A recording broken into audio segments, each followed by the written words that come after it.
Most people don't ruin their garden because they don't care. They ruin it because they keep treating soil like dirt.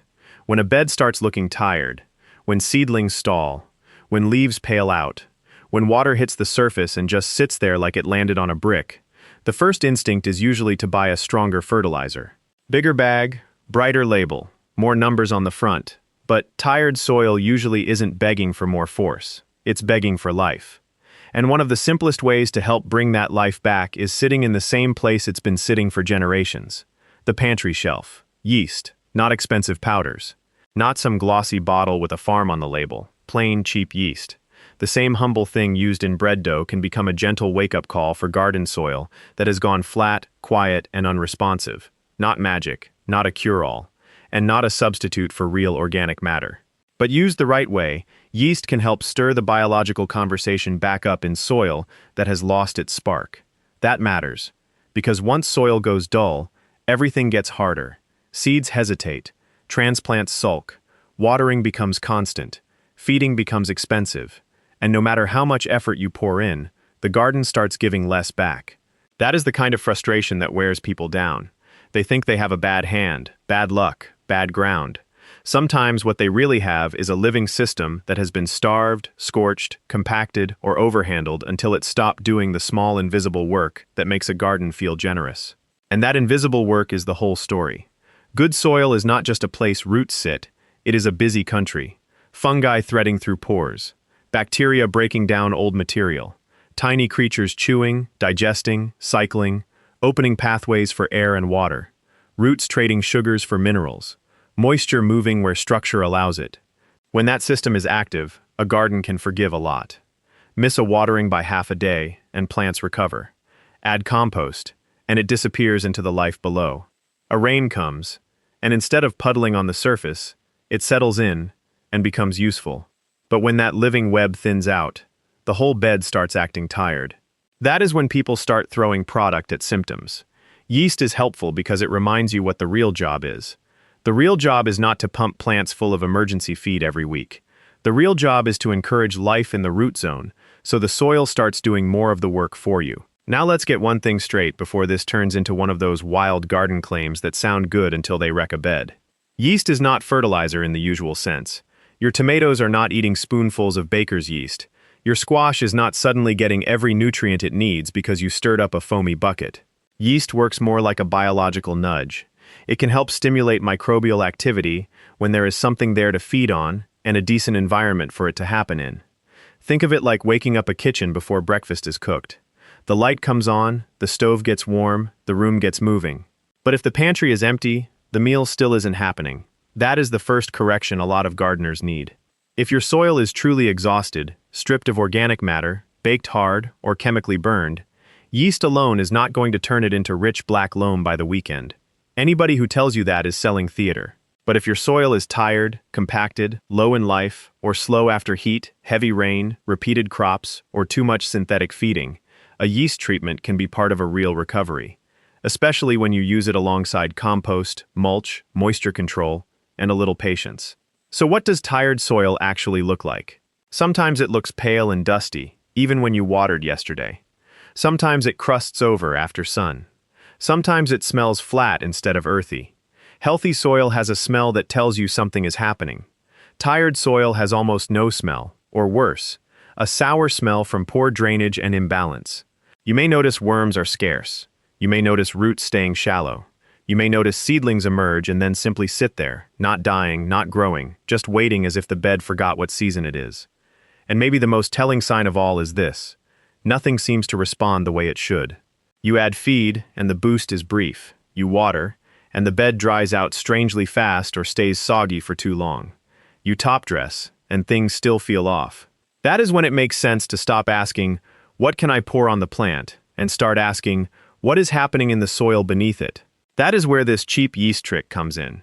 The basic version is simple: warm water, a little yeast, a small amount of sugar, molasses, or another simple food source to get it active. Time to bloom, then dilution, then application to already moist soil. Already moist soil matters. Do not pour a yeast solution onto bone-dry ground and expect a miracle. Dry, stressed soil is like a shut door. Water the bed first, or apply after a good rain, when the surface has softened and the life below has a chance to respond. Also, do not make the mistake of using hot water. Warm is enough. You want activation, not a funeral. A practical home recipe many growers use is about 1 tablespoon of active dry yeast and 1 tablespoon of molasses or plain sugar in a gallon of warm water. Let it sit until it wakes up and gets a little frothy. Then dilute that gallon further if you want a gentler soak for broader use, especially around young plants or containers. You are not trying to make bread down there. You are trying to create a mild biological stimulant that can move into the top root zone and encourage activity. Some gardeners keep it even lighter, especially if they are using it often. Some pair it with compost tea or worm casting tea. Some add a splash to transplant water. There is room for variation, because the strength of the method is not in a sacred recipe. The strength is in understanding what problem you are solving. If you pour yeast water every few days like some kind of tonic, you miss the point. Soil recovery is not a performance. It is a process. A yeast drench is best used at moments when the bed needs a nudge, before planting into a tired raised bed, after clearing a heavy feeding crop, when a container mix has gone stale, after a period of punishing weather, or when you are trying to help a mulch and compost system start cycling again. One of the best places to use this trick is in raised beds that have been productive for several seasons but have started losing their softness. Raised beds are wonderful, but they fool people. Because they look neat, people assume they stay healthy on appearance alone. But after crop, watering after watering, summer heat, winter settling, and the occasional dump of quick fertilizer, even a raised bed can get biologically sleepy. The surface may still look fine. Underneath, it can start behaving like an exhausted sponge. That is when a yeast solution, followed by compost and covered with mulch, can do something surprisingly useful. Not overnight magic, more like a shift in direction. The bed starts smelling better, water starts soaking more evenly. New plantings stop looking so offended by your existence. You can feel the difference with your hand trowel. The soil loosens in a more crumbly way instead of breaking into dry chunks. Container gardeners can benefit too, maybe even more, because container soil tires out faster than ground soil. Pots are exposed on all sides. They heat up quickly. Nutrients flush out faster. Biology gets stressed. After a while, potting mix can become a dead stage set. It still holds a plant upright, but it does not function with much generosity. A light yeast drench, especially when paired with fresh compost or castings on top, can help refresh that root zone in a cheap and sensible way. But here's where practical judgment matters. If your container mix has collapsed into dense muck, or it has become hydrophobic and pulls away from the pot edge, yeast alone is not the answer. Sometimes the honest solution is to rebuild the mix. Add coarse material, add compost, re-wet slowly, break compaction. The old wisdom that saves money is not always about avoiding work.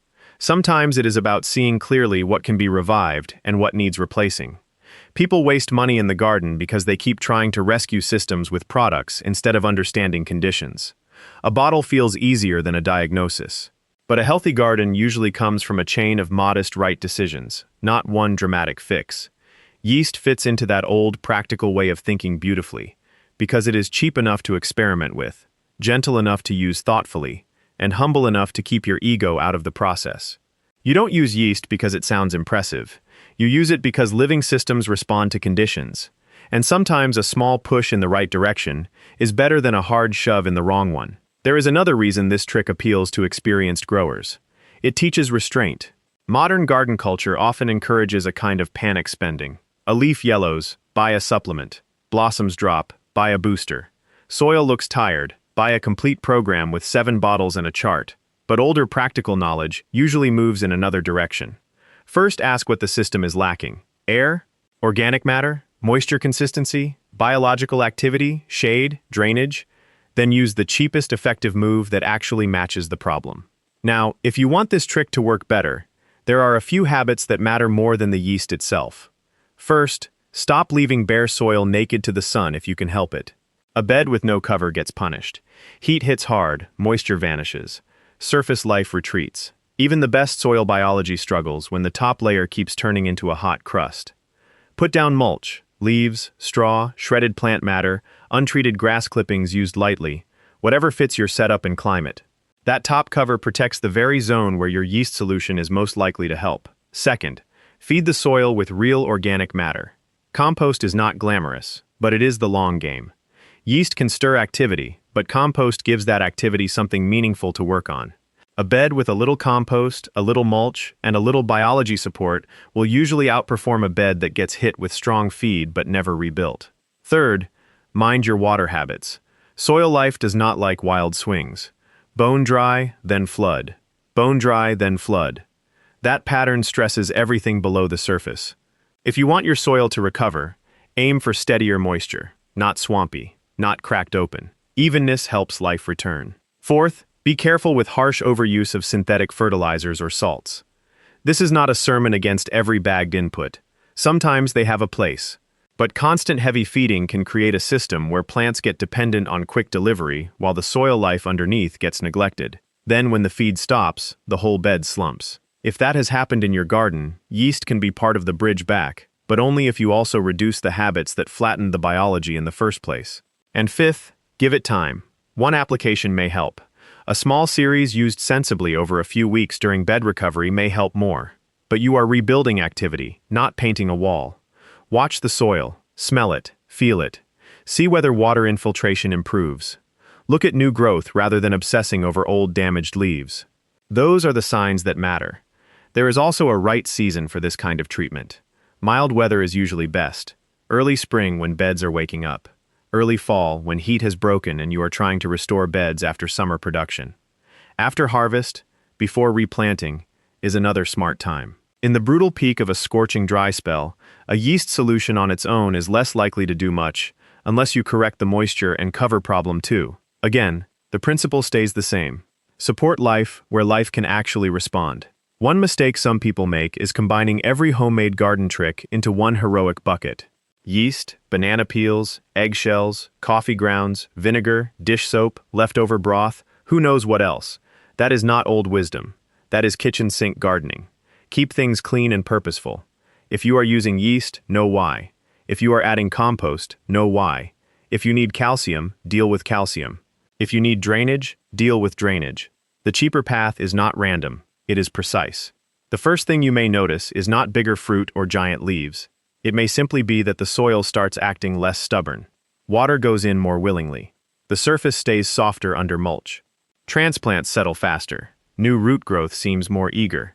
Plants look less stalled. That may not sound dramatic, but it is exactly the kind of improvement that changes a season. Gardens are won by reducing drag. When the soil stops fighting every step, everything else gets easier. Over time, with the right support, you may see stronger growth, better resilience, and more consistent performance from crops that previously struggled in that bed. But notice the wording there, with the right support. Yeast is a team player, not a lone hero. The real transformation comes when simple practices start working together. That is why some of the most effective gardeners do not chase miracle inputs. They build conditions. They understand that a handful of compost, a layer of mulch, a well-timed watering, and a cheap biological stimulant can outperform a shelf full of expensive products used without judgment. Often much truer, and usually cheaper. There is a quiet confidence that comes with this kind of knowledge. You stop feeling helpless in front of every garden problem. You stop assuming the answer lives at the store. You begin looking at what is in your shed, your compost pile, your rain barrel, your kitchen, and your own habits. That shift is bigger than yeast. Yeast is just one doorway into it, and maybe that is why these humble tricks endure. Not because they are magical, but because they train your eye. They teach you to notice that soil can be hungry for life, not just nutrients. They teach you that recovery often starts below the part you can see. They remind you that cheap does not always mean weak, and expensive does not always mean wise. If you have a bed right now that seems worn out, don't start by asking what product to buy next. Start by kneeling down and reading the ground. Is it hard? Is it bare? Is it sour? Does water run off? Is there any crumb left in it? Are worms absent? Has it been pushed too hard for too long? Then think in layers: moisture, cover, organic matter, biology. And if the bed is tired rather than ruined, this little yeast trick may be just enough to help turn the key. That key matters more than most people realize, because dead-looking soil has a way of discouraging the gardener before it discourages the plant. A few bad beds can make a person feel like they've lost their touch. But sometimes the garden is not rejecting you. It is just asking for a different kind of help. Less force, more life. So here is a simple way to try it. Pick one tired bed, not your whole garden. Water it first. Mix your yeast and a little molasses or sugar in warm water. Let it wake up. Apply it around the root zone or over the bed surface in the cool part of the day. Top with compost if you have it. Mulch it. Then leave the shovel alone for a while and watch what changes over the next couple of weeks. Compare that bed to another one you treat the old way. That is the kind of experiment that teaches more than 10 opinions. And if you do try it, the interesting part is not whether you get a dramatic miracle by morning. The interesting part is what sign shows up first in your soil. Better smell, better moisture, better texture, better transplant recovery. That is where the real conversation is. Because every region is different. Clay ground answers differently than sandy ground. Raised beds behave differently than old in-ground rows. Humid climates and dry climates tell different stories. What wakes a bed gently in one place may need to be lighter or heavier somewhere else.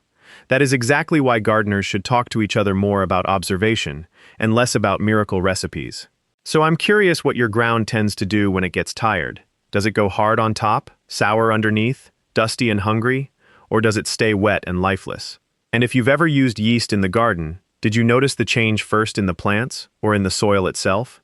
And once you learn to read tired soil that way, you start saving money, saving effort, and growing with a steadier hand.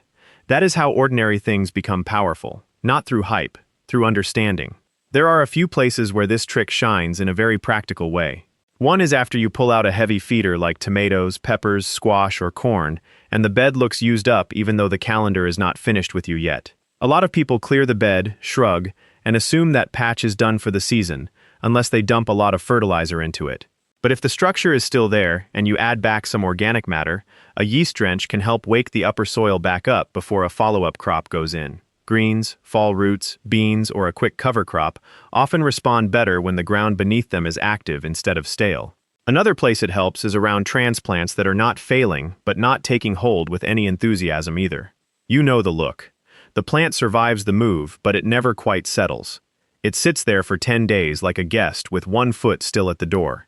In that situation, people often overcorrect. More water, more fertilizer, more fussing. Sometimes what the plant needs is not intensity. It needs a better welcome below ground.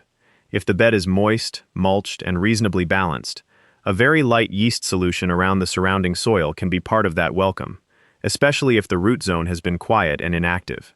It can also be useful in beds that suffered from too much rain. That may sound backward, because people usually think dry soil is the only tired soil. But a long stretch of soaking weather can flatten a bed in its own way. Air gets pushed out. Soil seals up. Microbial balance shifts. Surfaces crust once the sun returns. Plants may yellow even though the ground feels wet. In those moments, after drainage improves and the bed is no longer waterlogged, a little biological encouragement paired with surface compost and mulch can help the soil start behaving like itself again. But I want to stress something important here, because this is where people get in trouble with homemade remedies. If the soil smells rotten, if drainage is truly poor, if water stands for days, if roots are blackening, the first job is not yeast. The first job is correcting the physical problem. Open the soil, add structure, rethink irrigation, raise the bed if needed.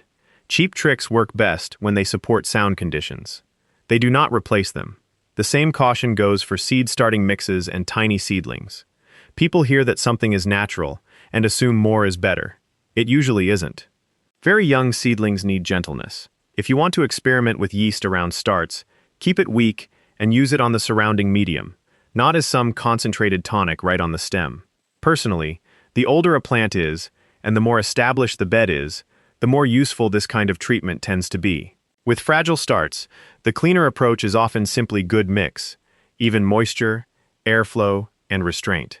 And there is one more misunderstanding worth clearing up. When people hear the phrase, "bring dead soil back to life," some imagine a dramatic transformation in color, texture, and plant growth almost overnight. Real recovery is subtler than that. Life usually returns in stages. First, the bed becomes more responsive. Then it becomes more forgiving. Then, over time, it becomes more productive.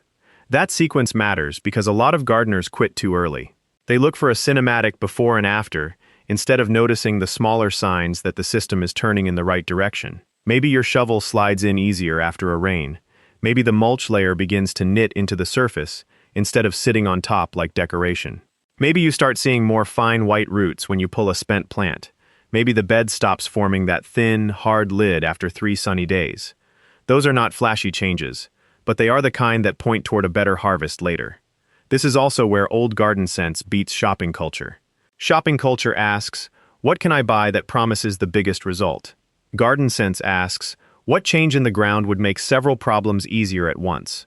Better structure helps watering, root growth, nutrient access, and stress recovery all at the same time. Better biological activity helps decomposition, aggregation, and resilience all at the same time. That is why small, low-cost practices can have such long reach. They improve the system, not just the symptom. If your grandparents or older neighbors gardened this way, they may not have explained it in technical words. They might have just said the soil needed waking up, sweetening, loosening, feeding, or resting. Different places use different language. But underneath those phrases was often the same practical wisdom. Soil is alive enough to help you, or tired enough to fight you. Learn the difference, and half the battle changes. That, to me, is the best part of a trick like this. It does not just give you something to pour, it gives you a better question to ask. Not, what miracle do I need, but what condition am I trying to restore? Once you start thinking that way, you get harder to sell nonsense to. You become more observant, more patient, less impressed by flashy fixes, and usually, more successful season after season. So if you decide to try yeast on a worn-out bed, do it like a careful grower, not a gambler. Use one area as your test. Keep notes if you want. Compare moisture, texture, smell, and plant response. Repeat only if the bed seems to welcome it. That is how practical knowledge is built. Not by copying every claim you hear, and not by dismissing every old trick either. You test humble things honestly, then keep what proves useful. And that may be the real reason simple methods endure. They invite you back into relationship with your ground, not as a customer chasing inputs, but as a steward learning signals. Once that habit returns, the whole garden starts changing with it.